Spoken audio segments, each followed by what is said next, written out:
Public affairs programming on Look TV is underwritten by the generous support of Pinnell's Restaurant, classic Italian American food since 1922, and Stored Tech, technology solutions for computers, networks, and phone. Stored Tech, your technology, our passion. 1922, Babe Ruth debuts with the Yankees. WGY signs on air.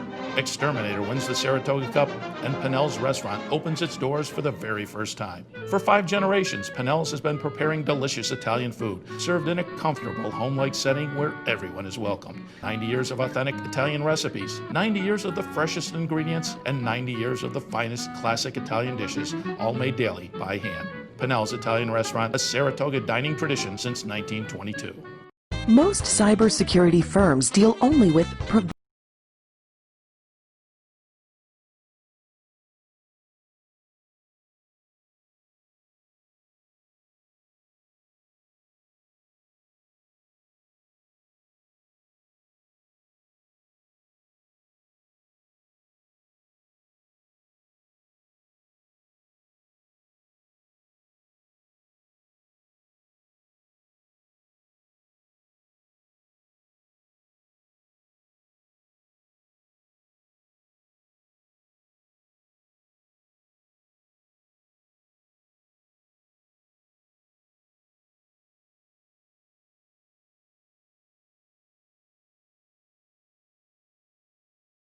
Welcome to Tuesday, January 5th, City Council meeting. If I could just make one announcement before we start, could I have everybody muted except the council? So, and if you're not on the council or the supervisors, please turn off your video, which I think everybody's off. So I need Mr. Millis to mute, please. Thank you.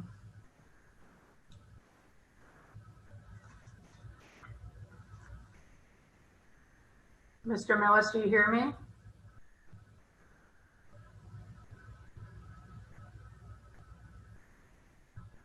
I think he's muted.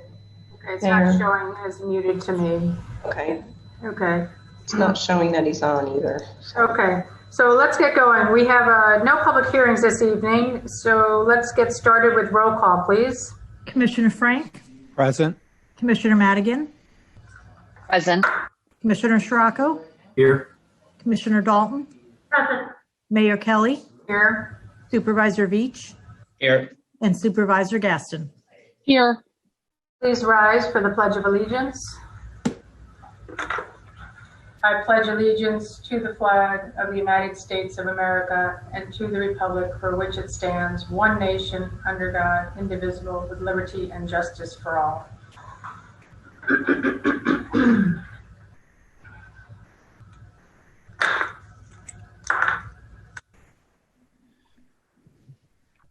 Thank you. Next on the agenda is our public comment period. We will keep the comments up to 2 minutes each. There will be a bell to signify your time. Public comment period will continue up to 15 minutes. We will be respectful to speakers while addressing the council as a whole. Please do not interrupt the person speaking or engage with the members of the public. As a reminder, public comment is not a dialogue. It's a discussion with council members. However, at the end of the public comment period, the council may respond to any comment. Anyone who wishes to address the council upon any issue may now do so by raising your hand in Zoom. So we have a couple people on here. I'm going to ask if Mr. Millis, Anna Plant want to speak. Doesn't look like it, or Louise Kerr also is on, but it doesn't, no one is raising their hand. So I would say that there's nobody for public comment. There's one person coming in, Mayor. Okay. Steve Gordon just logged in, but again. Okay, so is there anybody in the on the Zoom call that wants to public comment? Please speak up.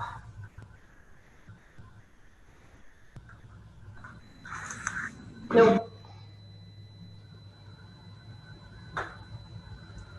Okay, so I don't see anybody speaking up or raising their hands, so I'm going to close the public comment period. We have no executive sessions this evening, so we'll move right on to the consent agenda. I move that the City Council approve the consent agenda as included with this agenda. This is a motion. Is there a second? Second. Any discussion?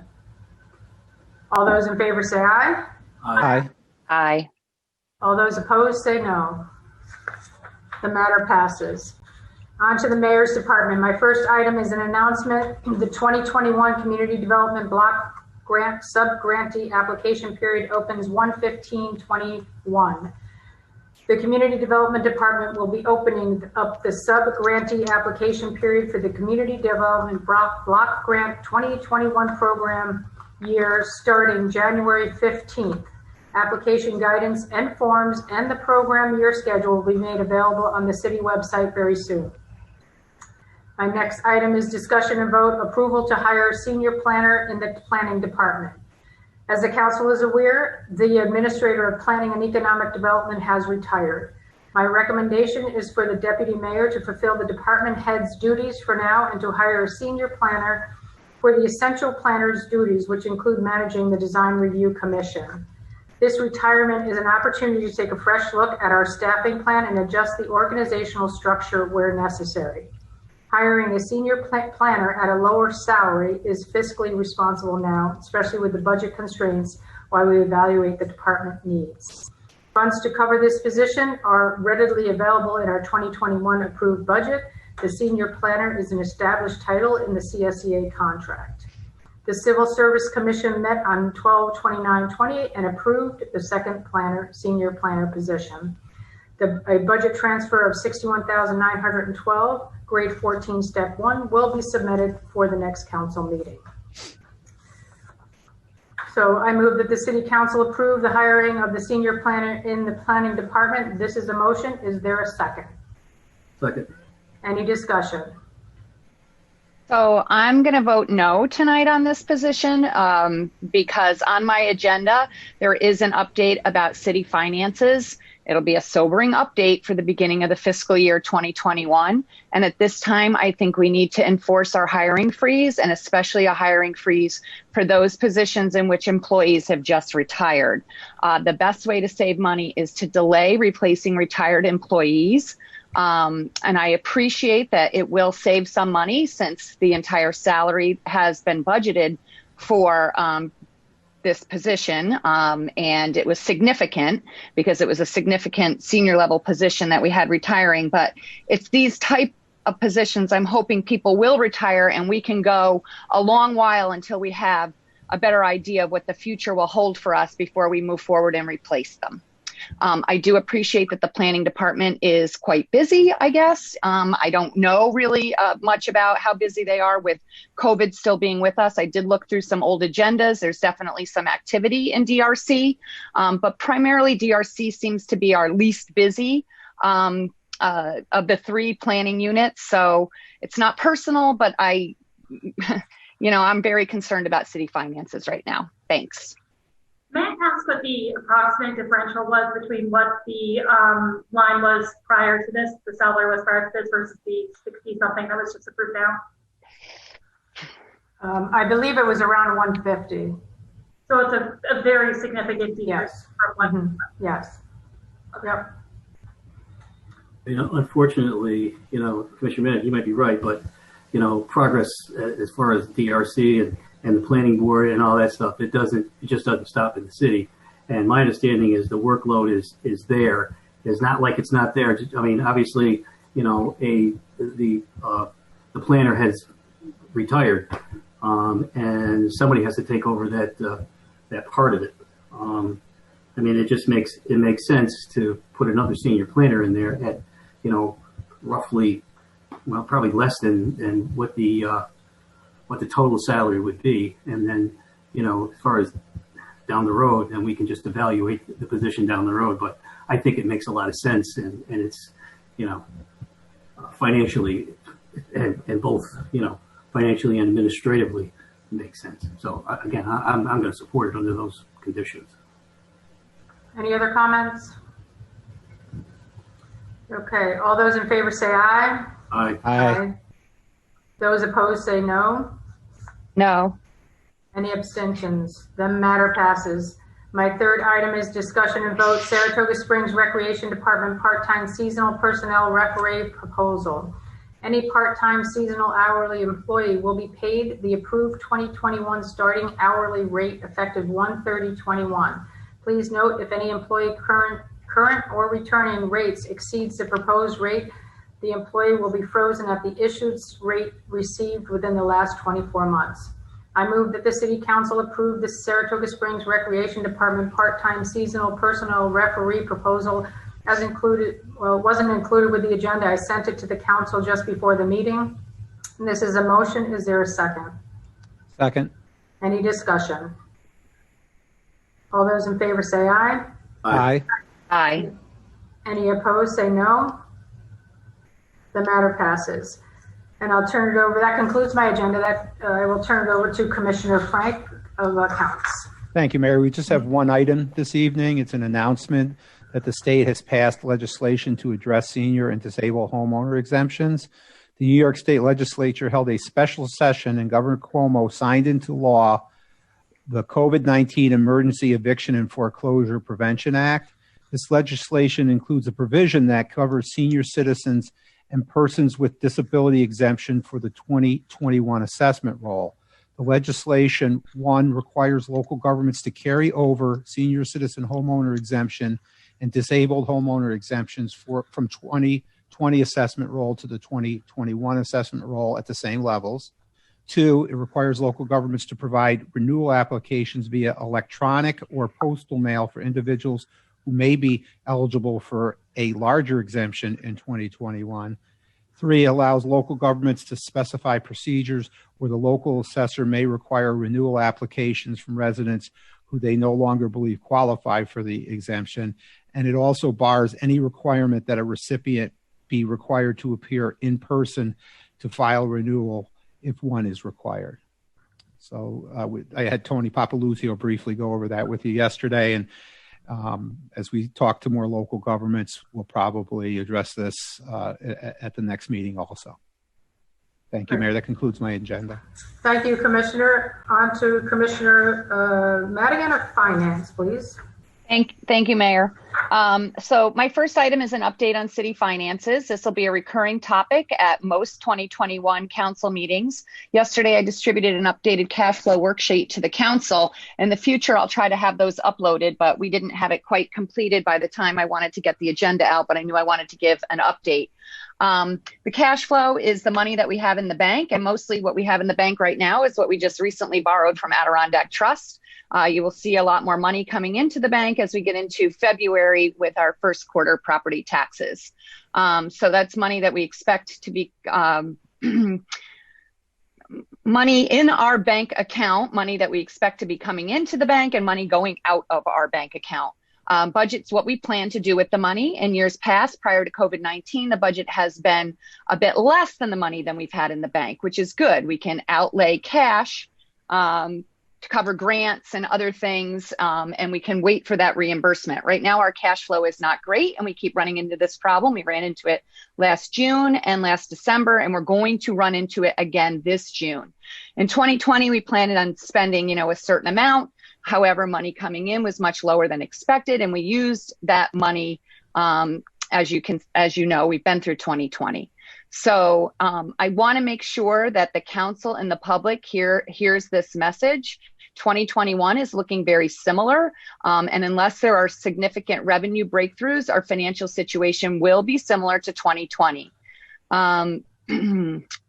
As of June 2021, we will require approximately $7 million. We will be $7 million in the red. We will have less than what we planned for. We will have additional cash flow coming in throughout the year, but in June we have large disbursements, and that's what that cash flow shows you. And we will not have the cash to cover those disbursements that will come in. So making the council aware of amounts of actual cash on hand at all times is key and is outlined in the charter that I am supposed to be doing this. We have borrowed already $11.3 million. We have sufficiently burdened future administrations and generations with pandemic-related financial choices. And we are going to require some discipline now to enter into 2022 and beyond. So again, in June, the city will experience a substantial dip in cash flow, a $7.3 million cash deficit. This is up for change all the time. You know, if we can get some federal fiscal aid in, the cash flow will change.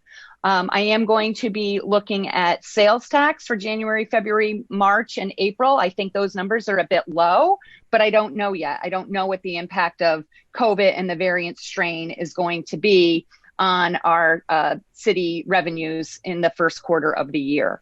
So while we can hope for increased revenue, pursue federal and or state bailout aid and any other resources that have not been included here, we must plan for those figures that we have before us in black and white and in the red, which is the $6,349. I also requested in the email questions and comments to be emailed to me so that I can prepare and be responsive to the council and the public.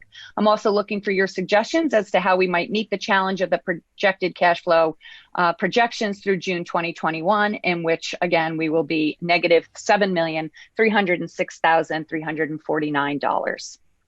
That's it.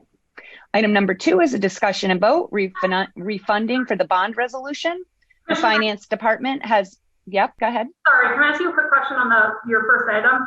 Do we have any updates on the real property sales that we were looking into and the RFPs for those? I don't have an update on that, but that's another thing that could bring revenue in and will change our projections. So I appreciate you bringing that up because I meant to mention that. Some of the things that are on the horizon where, you know, potentially we budgeted for $5 million in fiscal aid, which we don't have yet. That will be helpful.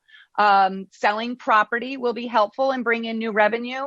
We also have about $1.6 million still outstanding in grant reimbursement for the Geyser Road Trail with DOT. So that will change cash flow projections. But I want to make sure that you have an update as to where we are right now with cash flow. So as those reimbursements or funds come in, I will make the council aware. And as sales tax projections perhaps change, I will make you aware. Thank you. Any other questions? All right. So my item number 2 is discussion and vote refunding bond resolution. The finance department has initiated a bond refunding, a refinancing in the amount of $3 million for bonds dated June 15, 2013, due to mature on June 15, 2033. The action will result in present value savings and debt service as required by local finance law, exact amounts to be announced after the public sale. I think this is my 4th bond refinancing, which is saving us fairly significantly on debt service and our ability to issue further debt. So I move that the City Council approve the refunding bond resolution as included with the agenda. The matter requires a 4/5 vote, and I ask for a roll call vote as well, please. We need a second. Oh, I'm sorry. Is there a second? Second. Any discussion? Commissioner Frank? Aye. Commissioner Madigan? Aye. Commissioner Scirocco? Aye. Commissioner Dalton? Aye. Mayor Kelly? Aye. The matter passes. Item number 3 is a discussion and vote budget transfers payroll. These transfers are to make expected adjustments to the 2021 budget. This was discussed at the 11/30/20 City Council meeting and at budget workshops prior. The budget was completed and passed swiftly. Review and adjustments will be required throughout the next couple of months. Budget transfers neither increase or decrease the 2021 budget. They reallocate expenses from one appropriation to another. Lines 1 through 2 move funds from amounts budgeted for the discount issued for 2021 annual tax payments completed by March 1 to the line for part-time senior clerk approved last year to assist the finance department during short staffing and increased tasks. This is actually a position that sits in the accounts department. It's the records manager position. Lines, and they're also helping the building and planning department with their records and documents that are stored. Lines 3 through 4 move funds from the fire department battalion chief to the assistant chief to accommodate a reorganization decided after the 2020 budget was approved. This is a reallocation of funds budgeted in the 2021 fire department budget for the battalion chief. After the budget vote, the public safety department decided its preference was to have an assistant fire chief instead of a battalion chief. This does not change the plans included in the 2021 budget, since the comprehensive budget plan to reduce the number of fire department chiefs from 3 to 2. Only the title is different. I move that the City Council approve the budget transfers payroll as included with the agenda. This is a motion. Is there a second? Any discussion? All those in favor say aye. Aye. Aye. Any opposed? The matter passes. Thank you. That completes my agenda. Thank you, Commissioner. On to Public Works. Thank you, Mayor. I don't have anything on my agenda right now, but I do want to add one item, and it's to add just decorative lights on Broadway, and it's just an announcement. Okay. Okay. Is there a second? Second. Any discussion? All those in favor say aye. Aye. Any opposed? The matter passes. Go ahead, Commissioner. Thank you. This is just an announcement. This is in regards to the decorative lights that we put up every year on Broadway. I thought that it would be a good idea this year to leave them up a little bit longer. I know in the past we've taken them down, like this week we were ready to take them down. I think it kind of keeps the Christmas spirit, the holiday spirit, for residents and visitors that come into the city alike. Makes a lot of sense to do that right now, given the fact that, COVID is kind of like on everybody's mind. I think we need something to kind of calm the waters a little bit. And people really appreciate the lights, and they appreciate, that part of it. So I think what we're going to do is DPW will keep those, at least the wreaths and the lights that are strung across a few of the side streets. I think Flower Street, Caroline Street. We're going to keep those lights up at least till the end of the month. That's great, Commissioner. I think that's a great idea. I love that. So I think, it just brings some kind of joy into the city. So I appreciate that. Well, anything else, sir? That's it. Okay. Thank you. On to Public Safety, Commissioner Dalton. Thank you, Mayor. The first item on my agenda is a COVID-19 update, which is rather lengthy. So first I wanted to go through some of the numbers and where we're at. I know we just get numbers thrown at us all the time when it comes to COVID-19. So I thought it would be helpful to compare where we were 2 weeks ago as to where we are now. On December 18th, we had in Saratoga County 1,457 active COVID-19 cases. Today, on January 5th, we have 2,770 active cases, which is, as you can hear, a huge increase. In the city of Saratoga Springs on December 18th, we had 175 active cases. Today, we have 343 active cases in the city of Saratoga Springs. The county had a 7-day rolling average positivity rate of 6.75 on December 18th. Today, our positivity rate is 11%, so almost double. On December 18th, we have 33 people hospitalized. Today, we have 52 people hospitalized. On December 18th, we had 29 deaths. Today, we have 35 deaths. So as you can see, the numbers are just surging. They continue to surge. And so I would advise every Saratogian to be as mindful as possible about where they're going and what they're doing. And of course, always wear your mask, social distance, do all the things that you know you need to do, but really be cautious about where you're going and what you're doing, because this is, as you know, community spread. People who are getting infected don't know how they're getting infected, where it came from. Oftentimes they're making all the right choices. And so I really encourage people to be safe, stay home, order in. You can support our local businesses without having to go in and physically be in the spaces and be in contact with them. Secondly, schools are open for in-person learning. They opened yesterday after winter break. I applaud all the protocols and their diligence. They've done a spectacular job. And if that changes at all, I will keep the community apprised. But as of now, all Saratoga Springs City schools are open for in-person learning. Thirdly, I just wanted to make people aware again that we have 3 locations within the city where you can pick up free face masks at any time. One is just inside the entrance of the police department. You literally open the door and there's a big box right there of disposable masks that are available to anyone. We also have them at the entrance of the recreation department on Vanderbilt, as well as at the Franklin Community Center. So if you or your family are in need of masks, please feel free to come and take as many as you need. It is just on an honor system. Take whatever is necessary. Then I wanted to talk about the emergency room at the hospital. Just a reminder to people that obviously if you are feeling ill or have an injury of any kind, do not hesitate to seek out the care that you need. But please remember that we have 3 urgent care centers in the area, Malta Med, Wilton Medical Arts, and then also in Queensbury, Adirondack Urgent Care. And then also Saratoga Hospital has terrific telemedicine.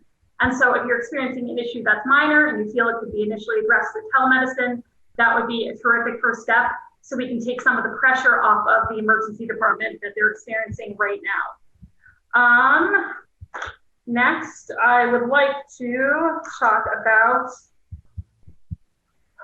we have entered the first phase of vaccinations. The first group of people being vaccinated are in phase 1A.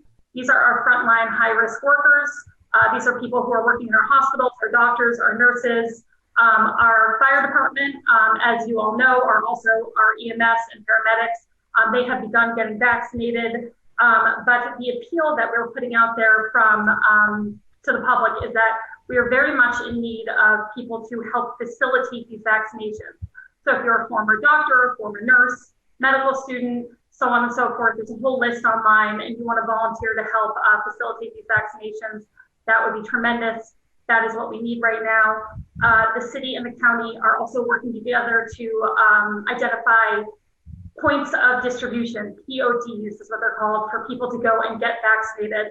We're in the very early stages of doing this. One of the places that has been suggested and looked at is the city center for residents of Saratoga Springs. Again, in the early stages, there are a lot of requirements from the state that you have to meet to become a point of distribution for to be a point of distribution for vaccinations. Aside from that, lastly, I wanted to just add, a lot of people have continued to ask if we've been designated a microcluster zone. We have not. If anything changes in that regard, I will let you know. The emphasis really seems to be, though, on hospitalization rates and how many beds we have available, which has remained relatively stable in our area, which is a very good thing, as opposed to the positivity rate, which has, as I just mentioned, gone up dramatically. Does anyone have any questions on any of those? I do, Commissioner, thanks. So, and I know you and I have spoken today, but I don't know if there's any update at all on the county's program and their rollout for this vaccine. I have not heard anything. I'm the mayor of the biggest city in the county. I've had no communication with the county, and I talked to the hospital today, who has had no communication with the county. I've talked to Carrie Warner, who has had no communication with the county. So I'm a little perplexed at what this plan is. I'm talking to AIM Services, who went to Warren County, Glens Falls Hospital, to get their clients vaccinated, where there's Living Resources in Saratoga Springs is trying to get into Albany, and they're having difficulty doing that. So why are we sending people living here outside of the county? That's my question. And I just don't know. People are asking me as a mayor, how is this happening?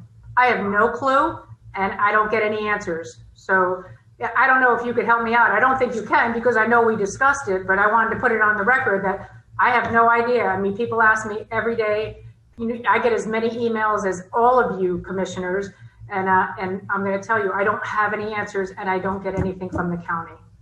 I can appreciate your frustration very much.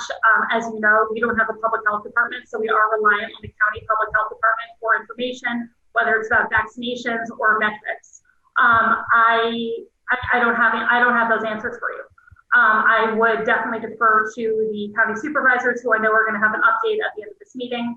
I would defer those questions to them. I think they will have the information that you're looking for, but I do not have it at this time. Okay, thanks. Sure. Sorry, can't be more helpful there.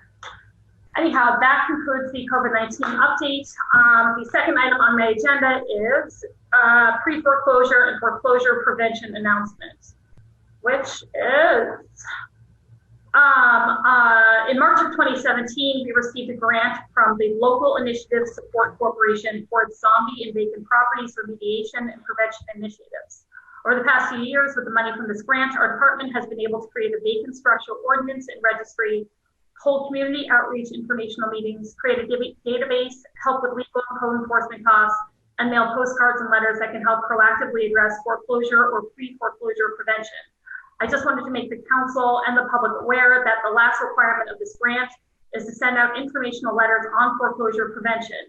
If you receive this letter, it does not mean you are in foreclosure or pre-foreclosure. It is simply a letter that we send out to residents of the city that has resources, information if indeed they are in that position. So the letter is attached to the agenda.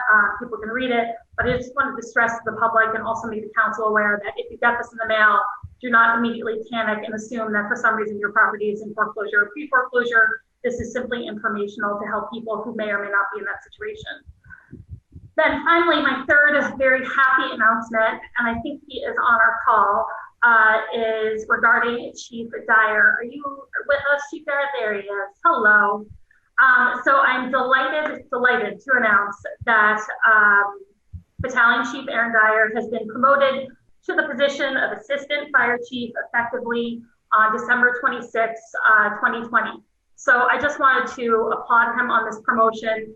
He has been an incredible asset to us, especially throughout this pandemic.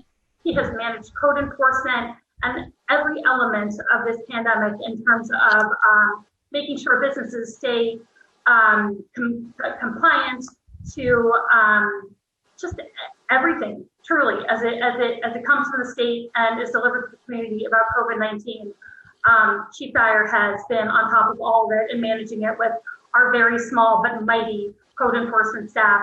And we had some terrific candidates apply for this, but I feel that Chief Dyer is very deserving of the position. And I just wanted to briefly also read the announcement from our Fire Chief, Joe Dolan. Greetings. It is a privilege to announce Battalion Chief Aaron Dyer's promotion to Assistant Chief.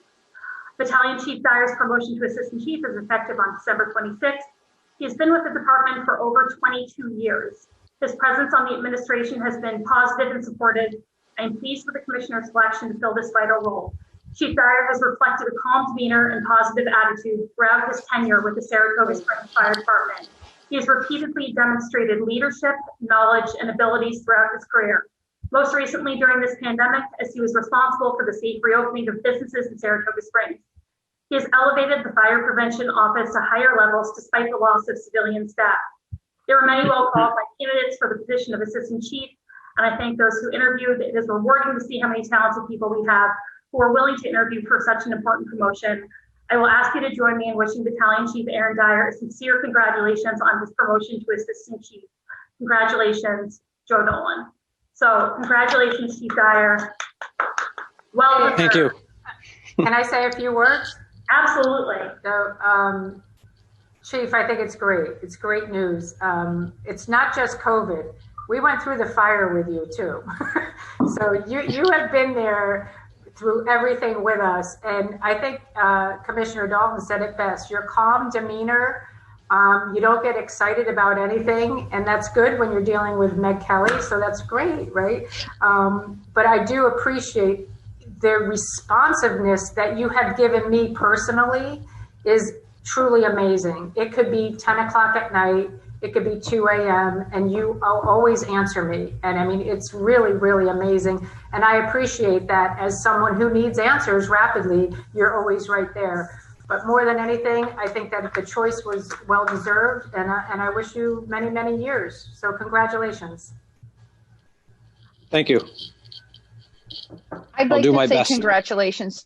I'd like to say congratulations to you also. And of course, I always put my Commissioner of Finance hat on, and just so the public knows that we are not going to be replacing the battalion chief position. We're going to leave that unfunded, as if we did actually have a retiree and left it unfunded. But congratulations to you.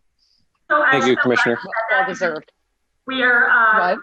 I'm glad you said that, Commissioner Madigan, because Chief Dyer is going to continue to be overseeing the Code Enforcement Department as well as take on the responsibilities of the Assistant Chief, which is just unprecedented.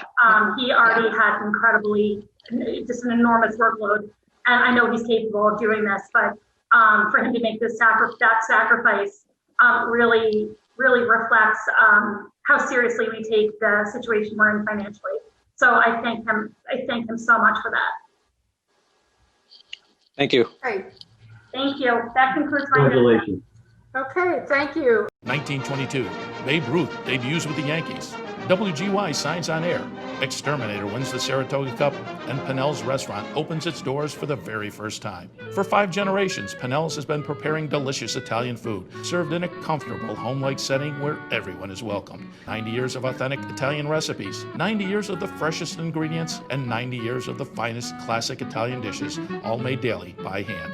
Pennell's Italian Restaurant, a Saratoga dining tradition since 1922. Most cybersecurity firms deal only with prevention, the systems that block hackers and viruses. Stored Tech knows the root cause is actually good people doing bad things. So we offer a security training program which includes certifying all participants to show they understand the basics.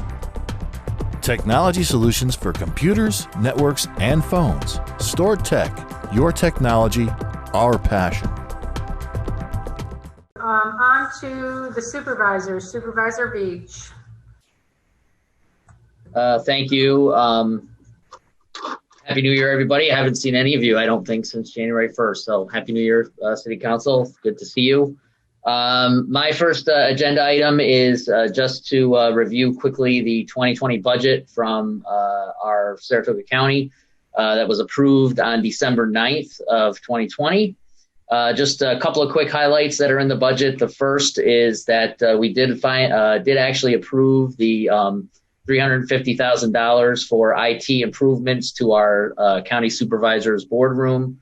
It's going to include a lot of different things like integrating our audiovisual system with conferencing software, upgrading all the microphones in the AV system, upgrading our boardroom and our committee room with better screens and things for when we maybe finally have people back in our rooms so that we can see what's going on in the meeting. And also allowing for video and streaming of our meetings. And also adding some public Wi-Fi in some of the areas where the public will be at the county, such as the treasurer's office, the clerk's office, board of supervisors, and the social services department. We don't have any public Wi-Fi at the county right now, so it'll be good to have that upgraded. I'm really excited that we're going to finally be video streaming our meetings. I can't believe I'm saying that in 2021, that's a big deal because everybody does it, as well as getting our meetings so that people can hear what's going on in the room. Because right now, when you call into the county, it's really awful and you can't hear anything. And I feel bad for the public and for anybody else who calls into our meetings right now who can't really determine what's going on. It's a big boardroom. There's 23 supervisors, and the way that we handle it right now does not meet the needs for what we want to do. So it's going to take a little while to get it all installed because it's a large expense, but I'm glad that we're moving forward with that this year in our budget.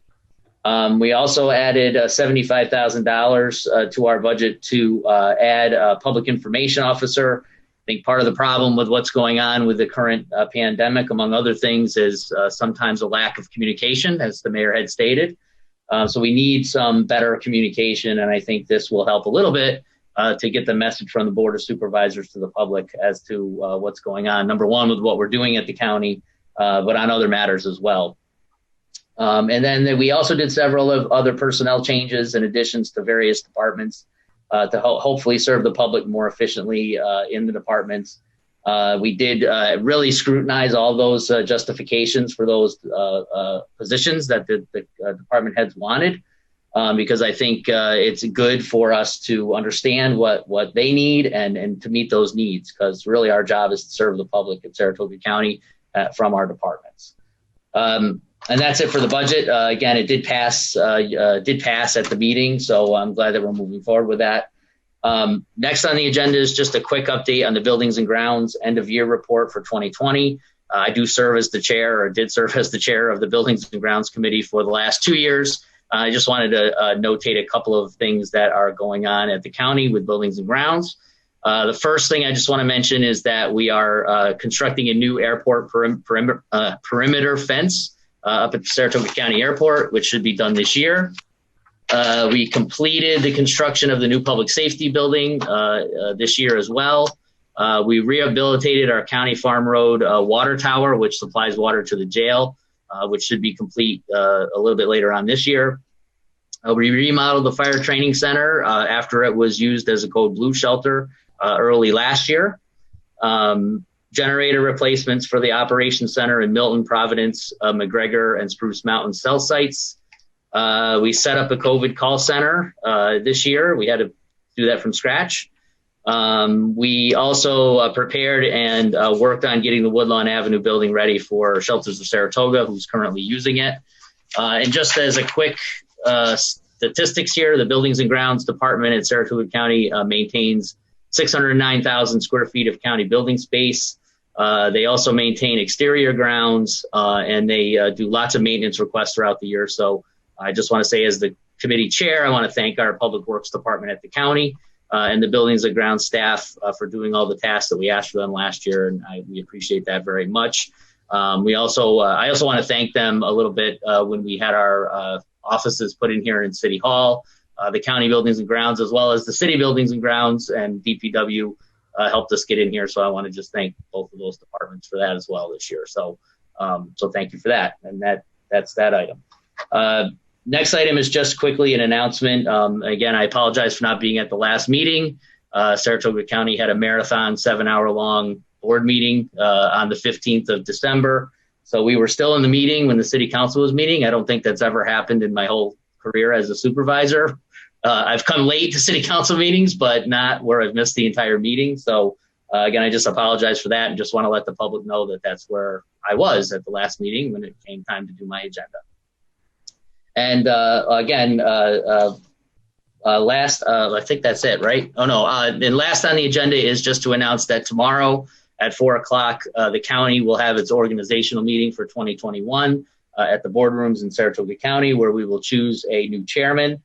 We will make board and chairman appointments to all of our committees. It's going to be a very interesting meeting, I think, this year. I do foresee some changes in how we do business this year going forward. And after 2020, I hope that we can do a better job and work hard to serve the community, be responsive, open, and transparent, and work better, function better as a county, eliminate some old, outdated processes, and do better for everybody. So, again, I'm looking forward to tomorrow's meeting. It should be interesting. And with that, that is my agenda. So thank you. Thank you. On to Supervisor Gaston. Thank you. Mayor, with your permission, do you mind if I move my first item to the last? I think the other two will be quicker, and that leads Maureen. Okay, thank you. So currently number 2 is just a 2020 board year end. As Supervisor Veach said, a lot was learned at the county over the course of this year, and I hope that we take those lessons learned and make changes. One of the things I'm super excited about, at least on the draft rules that I hope to vote in tomorrow, is we will be removing the 24-hour notice for county public comment. That's been a concern of mine since I took office, and I'm delighted to be able to say that we're going to be able to remove that so that individuals, even if they find out at the last minute, can come share their concerns. As I've done in previous years, I will be releasing a survey on tomorrow asking for any feedback, concerns over the past year, and any priorities for 2021. It's open to any resident of the county. I do ask that you put in your residents just so that I can consider that and share as needed with other supervisors. So please look forward to that. What is currently listed as my third item is the public forum. I will be having that on January 21st from 6 to 8 p.m. on Facebook Live. I will be reviewing the results of those surveys and discussing the events of the organizational meeting tomorrow and what it looks like the direction of the board may be in 2021, which hopefully we will know by this time tomorrow evening. So on that note, I will go back up to what was my first item, which is a COVID-19 update. Commissioner Dalton discussed the numbers in our community. Those numbers. I don't want to, I'm sorry, Tara, Supervisor Gaston, I don't want to interrupt. I did forget to mention this new strain, which has been in the news. And so I think you have it included in your agenda. I do, but if there's any particular question or concern about anything I discuss, any commissioner is welcome to ask any questions. And if I don't have the answer here, I will reach out and make sure I have it. So our numbers do continue to increase, whether they are a result of any particular new variant or just community spread is undetermined at this time. That's not through any action or inaction of the county. That is because the rate of transmission is so significant. Additionally, the commissioner did note that we have announced 35 deaths. That is an increase of 4 from our previous number. Those 4 are nursing home deaths that were previously took place within the county, were notified to the state, but were not provided to the public health department. That is an area of concern between the state and the county, where the state responds specifically to nursing homes. And we have cleared up that manner of communication to make sure that there is no longer communication differences between the county dashboard and communication and the state dashboard and communication. As the commissioner indicated, yesterday the governor announced with about 5 minutes prior notice to the public health department that a sampling of the UK variant or B117 variant of the COVID strain was found in Saratoga Springs. This is solely a response to the close relationship between Saratoga Hospital and the state lab at Wadsworth. Any tests that are run through Wadsworth, they are monitoring regularly, doing surveillance testing. And so this happened to pop up. The investigation is ongoing as to how the strain arrived. Was it community spread? Was it transmitted through travel? And as that information is discovered and cleared for release to the public, because private health information should not be released, we will provide additional information. While this variant is believed to be much more transmissible, it is not believed to cause any increase in morbidity or mortality. So this means more people are likely to get it, but the rate of potential consequences, sorry, the word just left my head, the increase in issues of serious illness, hospitalization, and death do not increase for a particular individual. Now, if more people have it, that may mean that we are seeing more hospitalizations, but that is a result of a population effect, not on an individual basis. We appreciate, oh, go ahead, Commissioner. Just interject one thing. The national media has publicized everywhere the retailer that they picked this straight up on, and which was Fox Jewelers. And I just wanted to say, and correct me if I'm wrong, that Fox Jewelers and their owners have cooperated with county public health and shut down immediately when they had a positive test from one of their employees, and had shut down for 12 days, and were following all the protocols. There's no way they could have ever been aware that this was a new strain. No one would have known that. And so they really were doing everything right, as far as I can tell. And so I just hope people are being compassionate about the situation they're in, and not placing blame. This is just not a situation where we're placing blame. This is something I really, it could have happened at any restaurant, any business, any place in the state. And so I just wanted to point that out. Yes, County Public Health is currently working with the business and with the state in the investigation. They are cooperating. Commissioner Cools has reached out to the CDC for additional information to make sure if there are any other steps that should be taken.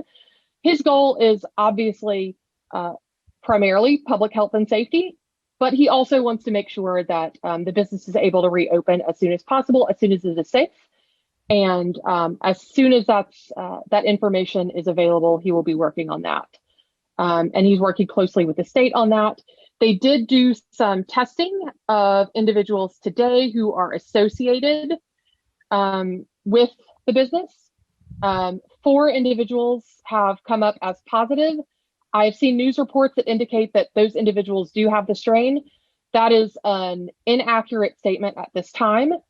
The way that it works, including the testing that's currently taking place at the state park, it's an ordinary COVID test that any individual gets. Now, as I talked to Commissioner Dalton about earlier, it is the ordinary in that it's the deep Q-tip one. It's not the tip of the nose, but it is a standard 1 dig, I guess, COVID test.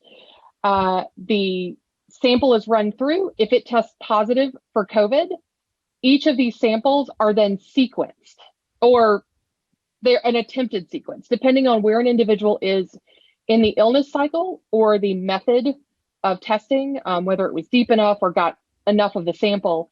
It may not be able to be sequenced, but the goal is to sequence it, determine the strain, and that's where these 4 positive cases are right now. All of the tests that are being performed at the state park of individuals who are concerned about potential exposure, they are also undergoing the same process. They will have a regular COVID test. If they turn positive, then that test will be sent and will be sequenced to determine whether there is any known prevalence of this B117 strain in our community. Just to add the times for people who might want to be tested, New York State had said that anyone who thought that they could have had exposure to Npox or their employees between the dates of December 18th and December 24th are encouraged to participate in this testing. And it went on today. It is happening tomorrow from 10 a.m. to 6 p.m., Thursday from 10 a.m. to 6 p.m., and Friday from 10 a.m. to 6 p.m. And if you go online, there's a link. You can register, you can reserve a spot, and get your test done. So there are lots of availability. There's lots of availability for the remainder of the week if you think you may have been exposed in this particular instance. Yes, it does require pre-registration. It does not require any other medical evaluation. We do ask that it be limited to individuals who are concerned about their potential exposure in this case, because the purpose is to determine potential prevalence through surveillance testing. Are there any other questions about the particular variant? Okay. The next biggest concern in our community is vaccination, as the mayor indicated earlier. As the commissioner said, any individual who may meet the qualifications to administer vaccines, which has been broadened by the governor to include individuals such as dentists, EMTs, nurses who wouldn't ordinarily do it, they may register to volunteer at capitalregionvax.com. This is the site that has been put up by Albany Med, which is leading, which has been assigned the role of leading vaccination in the capital region. Any individual who is ready, willing, and able to volunteer can go there, put in their license information. It is secure, and they will be provided access when available.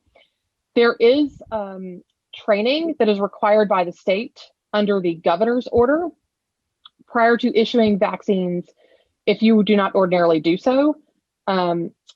Regrettably, the state has only issued part of that training for those who are certified EMTs. We are pushing very hard for them to release the rest so that that gets done and we have those people available to vaccinate as we can. It is important to note that vaccination is being solely controlled by the state of New York. Early in the COVID-19 pandemic, the state requested that each county develop a vaccination plan to vaccinate and get each of their communities to herd immunity. Saratoga County did this. We developed a plan. In fact, we engaged in pilot programs so that we could make sure that vaccines could be put out quickly and efficiently.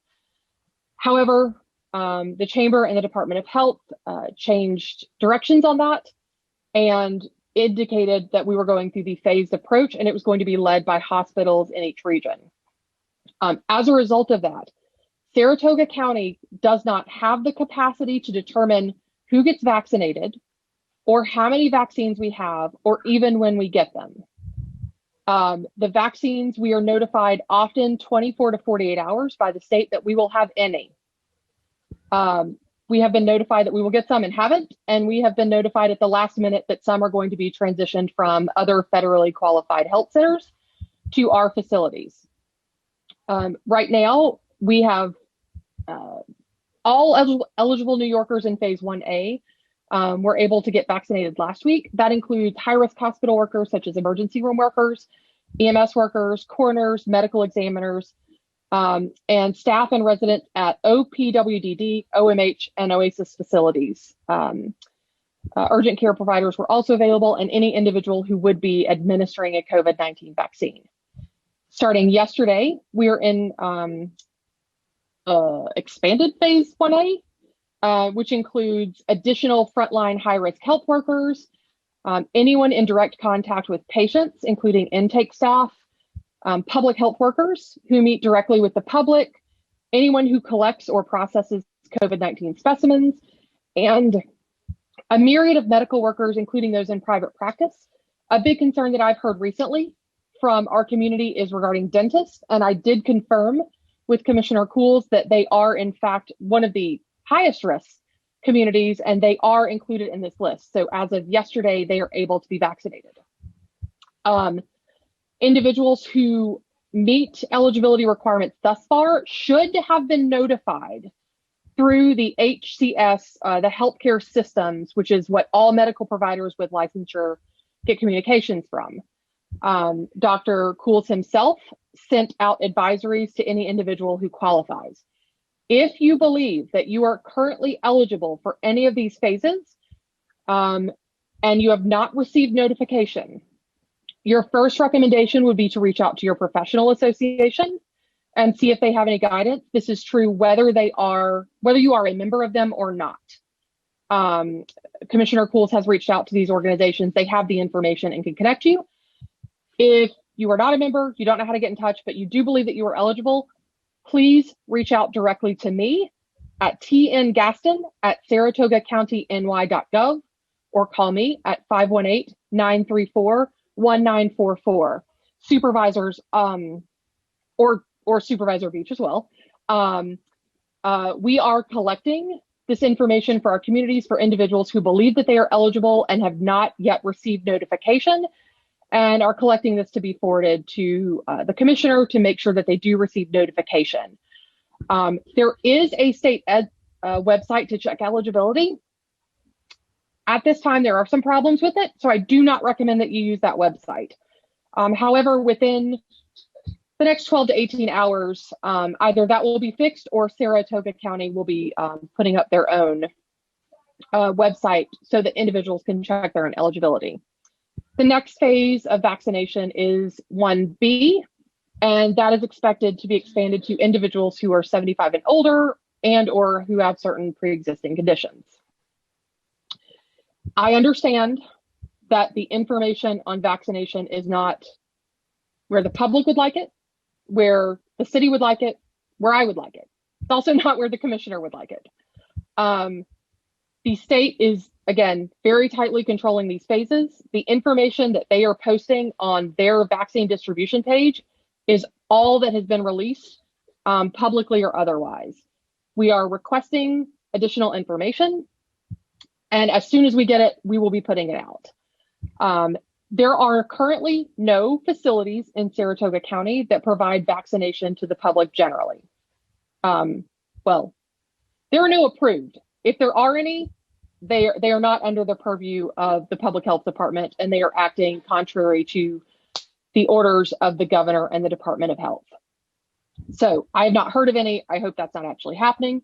I will say that despite the fact that we do not have the full timeline, the county is working diligently to plan for broader release of this vaccine. As Commissioner Dalton indicated, the county is reviewing various sites throughout the city of Saratoga Springs and the remainder of the county so that we can institute pods or deliver vaccines with less than 24 hours notice, because that may be what we have. The goal of Commissioner Cools is to vaccinate as many people as quickly as possible. So the moment that there is any eligibility, we will be making sure that people have access to that and know where to go.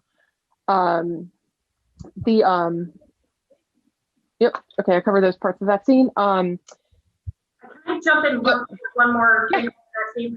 I just want to point out to people that, because I am also incredibly frustrated with how this is being rolled out, but I do want to point out to people that this is not as easy as walking into like a Target or CVS and getting your flu shot.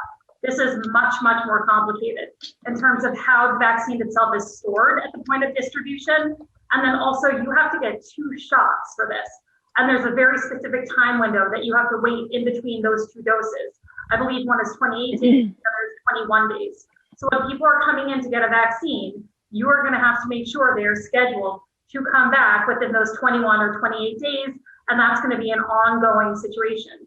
You also need people to wait at least 15 minutes after they've had the vaccine in the rare event they have an allergic reaction, in which case you would have to have epinephrine or, some kind of medical treatment on standby in the event they were to have an allergic reaction. I mean, this is not as easy as walking in to your local pharmacy or, urgent care and just getting a flu shot and going on your way.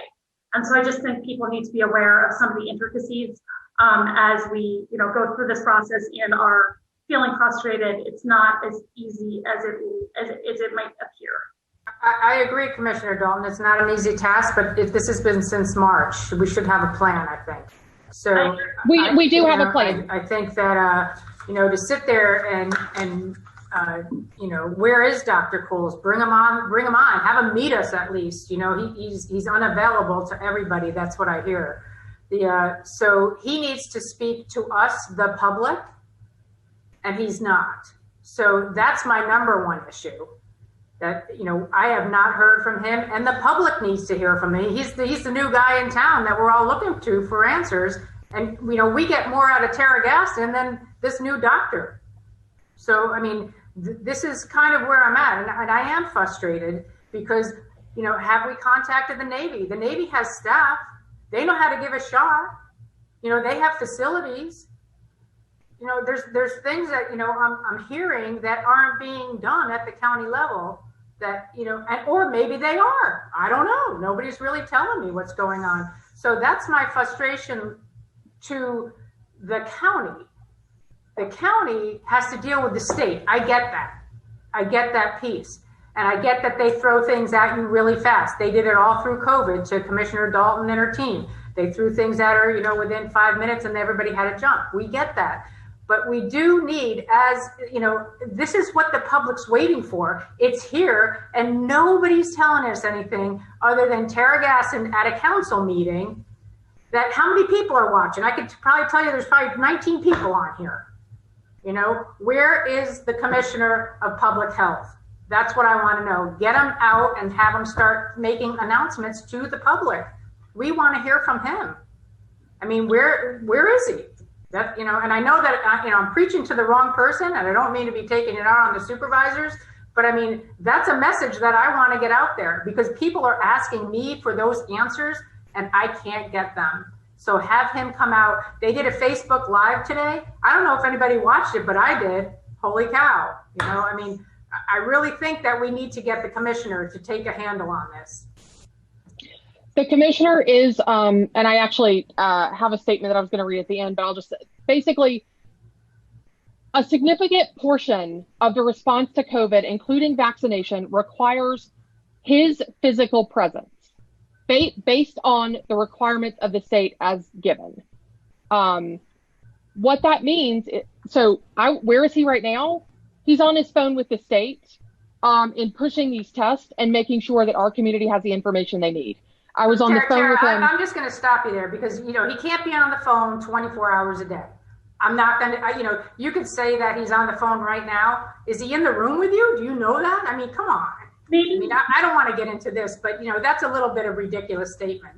Let's just say that he should take time for the public. He's a public servant, just like we all are, to come out and tell us what's going on. And that's all I want to say. I don't need to carry this on. That's my message to the county. Where is he? The county, I'm aware of that. We are working on that. Is he on the phone right now? Yes. I know this because I was on the phone with him just a short time ago, and he's supposed to be updating me shortly. Was he on the phone all day? No. But I also know that he was personally manning a vaccination distribution for particular workers that are under the 1A eligibility, because he has to be there physically in person because it is his medical license that they are under and the state requires that. I agree. We are working on providing him additional personnel and supports so that he does not have to be in certain areas at certain times. Yes, I have said many times the county has not acted as fulsomely as we could. This is a chronically understaffed and under-resourced department. And as a result of that, we do not have the communications that we need, 100%. But I fully support Commissioner Cools and his decision to be in particular spaces in order to provide support so that the vaccination is happening, to be there in certain meetings. I know for at least 3 hours today, he was in meetings with the state, making sure that he had the information necessary so that our local businesses could respond to this variant. I agree. There is another meeting between myself and other emergency response individuals tomorrow morning.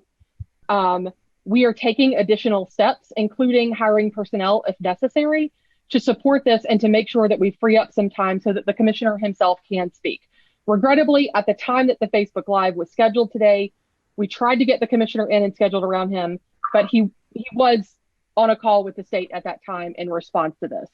I believe Mike did, he's not the commissioner, but he provided information as he could. And we are continuing to work on it. It's a matter of constant improvement. Absolutely. We have not at any point been perfect. And, I'm only one of 23, but I absolutely take responsibility for that because there's a lot that we could do. I am extraordinarily pleased with Commissioner Cools, the response that he has stood up. He has been extraordinarily responsive. I'm sorry that he has not been as responsive as you would like. I am happy, or I'm sure Supervisor Veach, to discuss outside of this meeting any particular concerns and to arrange communications if that would be at all helpful. Well, communications with the mayor or the council in the largest city in his county and with the local hospital, the only hospital in the county that he hasn't communicated with, there's an issue. So yeah, communicate to him because he's not communicating with us. That's all I'm saying. You could say how great he is. He's not great on my list. Commissioner Cools has been in direct contact with the hospital, particularly in discussion with vaccinations and healthcare workers, because that is part of their responsibility in our county. So listen, I talked to the CEO today. They have not spoken. I talked to a couple of doctors that lead the COVID. They have not spoken. I talked to them almost weekly, and I talked to them today. So I'm just going to say that's where we're at. I don't want to belabor this, Tara. This is not about you. This is about a communication higher than you at the doctor level, and I'm just going to say, if you're going to give kudos to him, I don't give kudos to him. So we have a disagreement, and that's okay. But I think the public's very disappointed. I'm hearing it. So I'm relaying the message from my constituents saying, we have this new doctor. We haven't seen him. We haven't spoken to him. Where is he? I call the hospital. They don't hear from him. May I make a suggestion, please? Excuse me, I'm not done. So just give me a second. Okay, so I'm going to end this conversation. I appreciate your work, but I do have to say that there's a big problem here, Supervisor Gaston. And I know that you're trying your best, but I think that it's all about the public and being transparent, and that's what we're all about. And I don't see it at this level. So that's my last comment. Thank you. Then I would request that you contact me outside of this meeting as well to let me know so that we can get these things handled. It is unfortunate that I'm hearing about it now and I wasn't able to handle it earlier. But I am have happy. Been trying to get a hold of this gentleman. So I don't want to go any farther. I'm done. So thank you. Thank you for your time. May I make a suggestion? One of the biggest challenges of this pandemic has been the enormous and overwhelming amount of information and data that the public has been asked to understand. It is constantly changing, whether it's something about microcluster zones, whether it's positivity rates, whether it's phases 1A or 1B of being vaccinated. There's an enormous amount of information and it's wildly confusing to everyone. And so I think that, there's a lot of good things going on behind the scenes, but the public, generally speaking, is lost, and it's understandable. And so I think that what I'm hearing is that perhaps we could just have some kind of a special meeting, whether it's a forum, a special city council meeting, and invite on the necessary people, including Commissioner Pools, to answer some of the public's questions and go over where we are right now, whether it's with contact tracing, the vaccination rollout, testing, or whatnot. I just think that what I'm hearing here is that that's necessary, not just for this group, but for the public at large, for the people that need to know.